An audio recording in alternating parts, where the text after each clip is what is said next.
Bom dia, pessoal.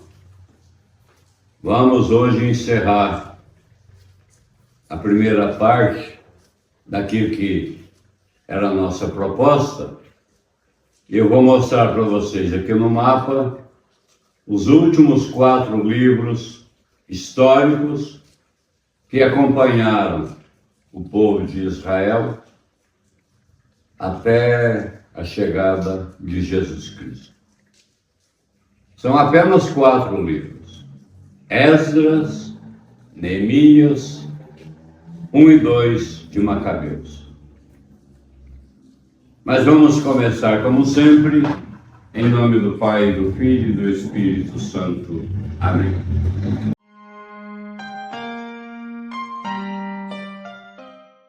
Deixa eu pegar aqui a minha varinha e ajeitar aqui o Frei Damião.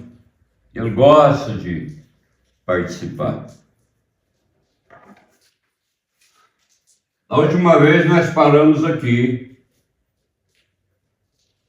no livro de Crônicas. Nós fizemos os livros de Samuel, 1 e 2, 1 e 2 de Reis e 1 e 2 de Crônicas. Agora nós vamos pegar aqui, lá pelo ano 539, o povo de Israel saindo aqui da Babilônia e voltando para Canaã. Quando o povo volta para Canaã, aparece aqui uma figura que é muito importante para a história judaica e que pouquíssimas pessoas dão a atenção que ela merece. É o sacerdote Esdras. Ele é tão importante nessa história que é considerado o pai do judaísmo. Ele vem da Babilônia para Canaã.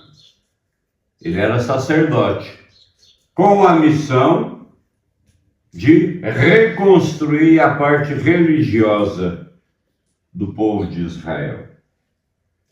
E junto com ele vem um outro governador, também muito importante para essa história, e que está muito apagado aí na nossa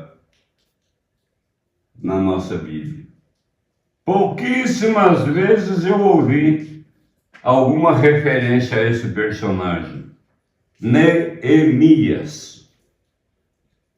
Neemias veio para cá, para Jerusalém, com a missão de reorganizar o povo politicamente.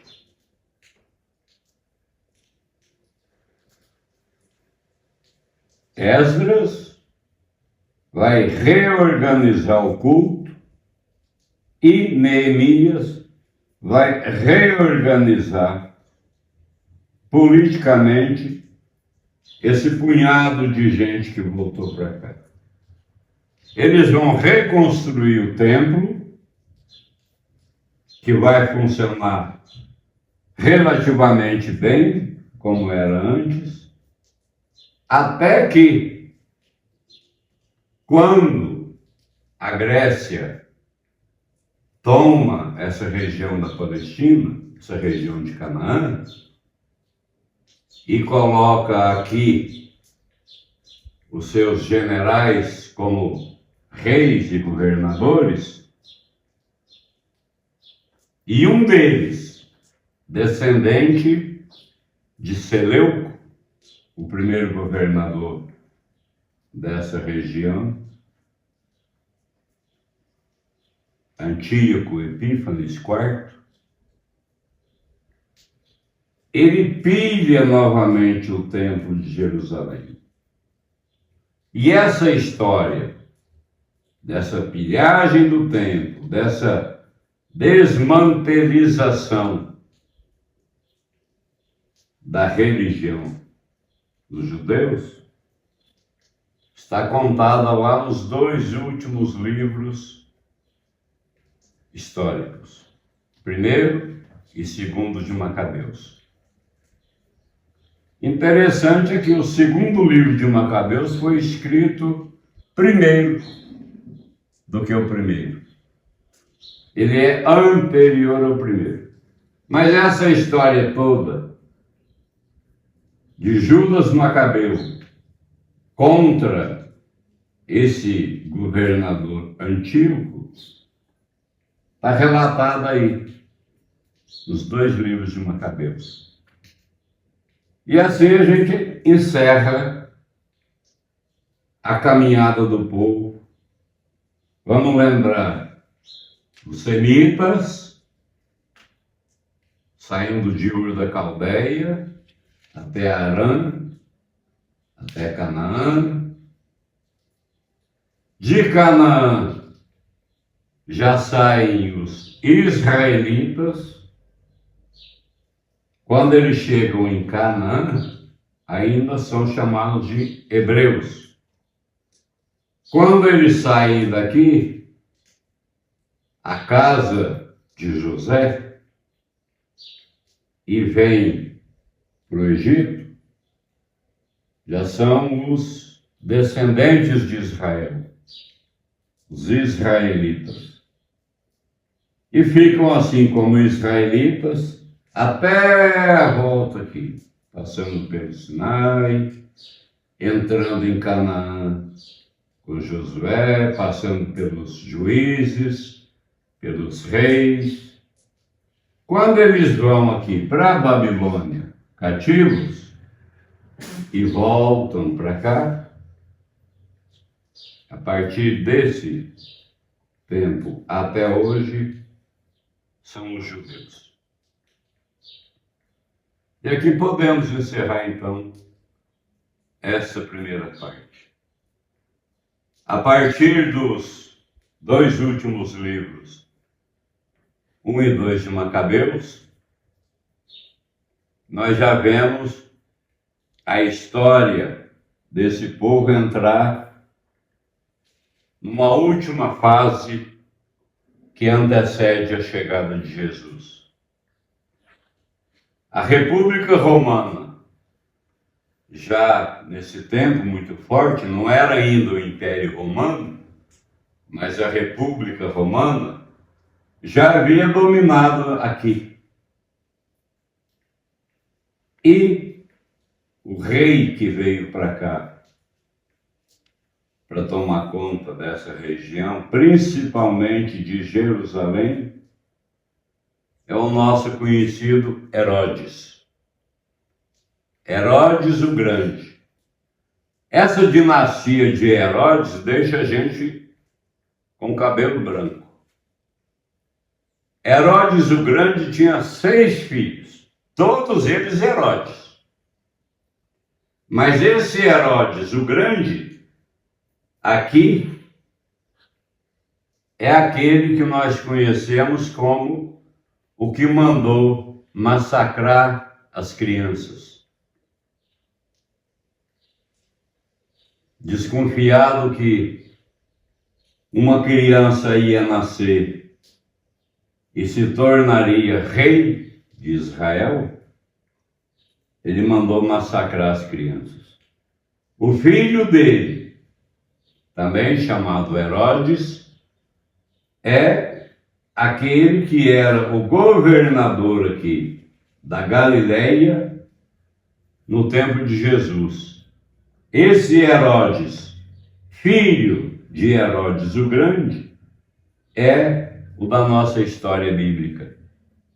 É o que vai, convidado por Pôncio Pilatos, julgar Jesus. Muito bem. Aqui encerramos então essa longa jornada. Aproximadamente 1800 anos.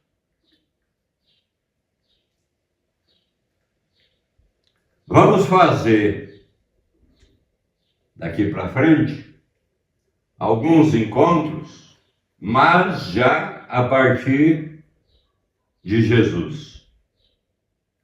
Vamos ver a figura de Jesus e tudo aquilo que se liga a ele um pouquinho mais para frente. Hoje eu vou convidar vocês para a gente fazer uma outra analogia, para a gente compreender melhor que toda essa caminhada de 1800 anos, muito longa, ela deixou para a gente, na verdade, pouquíssima coisa. E eu vou explicar agora por que fazendo essa analogia. Vamos fazer a seguinte analogia. Quem é aí do grupo que tem 70 ou 80 anos, pega papel e caneta e escreve a sua história. Eu tenho certeza que você vai escrever pouquíssima coisa. Se eu fosse falar de mim desde que eu me conheço por gente, eu ia dizer que aos 6 anos eu morava em Goiás, que depois eu voltei para minha cidade, fui estudar na escola Dom Rafael, que depois, aos 12 anos, eu fui morar em Ubatuba, depois eu fui morar no Jaraguá, depois eu fui para Guarujá, depois voltei para Ubatuba, depois fui novamente para São Paulo, depois vim para Poços de Caldas, fui para o seminário em Guaxupé, fui para Belo Horizonte, depois voltei a São Paulo, em Suzano. Mas e nesse meio tempo, no dia a dia, quanta história eu omiti? Você, com 70, 80 anos, se for relatar a sua história, por mais que tente, por mais que se esforce, você vai escrever o mínimo, algumas coisas que foram importantes na sua vida. Se nós formos escrever a história da nossa cidade, vou dar um exemplo aqui, em Poços de Caldas. O que nós sabemos da história da cidade? Pouquíssima coisa, muito pouca. Ali tem um hotel famoso chamado Quisizano. O bairro ficou com esse nome. Mas por que Quisizano? Se a gente pegar a população da cidade e perguntar um por um por que aquele hotel se chamava Quisizano, eu acho que talvez um ou outro vai conseguir responder. Quem vai conhecer um pouquinho melhor essa história é algum historiador, algum que se interessou em pesquisar, mas a população como um todo não vai saber muita coisa, não. Mas só por curiosidade eu vou deixar aqui por que aquilo se chama Quisizano. Por causa das águas termais, os italianos fundaram lá aquele hotel e botaram o nome Qui si sana, aqui se cura. Com o tempo eles foram embora. E nós, de uma maneira muito mineira, já botamos logo um Quisizano. E ficou até hoje. Na história do povo semita, hebreus, israelitas, judeus, imaginem quanta história nós temos ali. Vamos pegar no tempo em que eles foram escravos no Egito. 430 anos como escravos. Imaginem quantas famílias nasceram, viveram, morreram e foram sucedidas por outras que nasceram, viveram, morreram. O mundo deles era aquele. E o que nós sabemos disso? Praticamente nada. Sabemos alguma coisinha do tempo em que Moisés foi para lá e tirou esse povo do Egito. O resto da história, suas alegrias, tristezas e dores, sofrimentos e festas, não sabemos praticamente nada. Do tempo em que esse povo foi para a Síria, para a Babilônia, mesma coisa. Mas isso que ficou, eu considero que seja o essencial. Aquilo que a gente precisava saber. Que o Espírito inspirou os hagiógrafos, os escritores sagrados. O que a gente precisava saber, e até mesmo que o povo judeu de Israel precisava saber, está ali. O resto, para eles, foi na tradição. Pai contando para filho, olha, nós adoramos o Deus de Abraão, de Isaac e de Jacó. O Deus de Abraão, de Isaac e de Jacó nos tirou do Egito, nos trouxe para essa terra que corre leite e mel. Aquilo que ficou para nós e que nós temos hoje nas Sagradas Escrituras é o suficiente para a gente se aproximar desse Deus que quis livremente se aproximar de nós. Hoje nós vamos ficar por aqui e no próximo vídeo nós vamos entrar no Novo Testamento. Eu vou fazer rapidamente uma entrada com Jesus Cristo e depois chegar até o final do primeiro século, porque a partir daí nós já temos uma terceira etapa, que é a história da igreja. Se interessar para vocês, nós podemos fazer um pequeno estudo breve sobre a história da igreja. Eu vou recomendar que quando vocês pegarem a Bíblia para ler, não façam isso com a intenção de descobrir a historicidade desses acontecimentos. A Bíblia não quer isso. A intenção da Bíblia é que a gente descubra nela o Deus que nos ama. O Novo Testamento vai fazer isso e de uma maneira perfeita na pessoa de Jesus.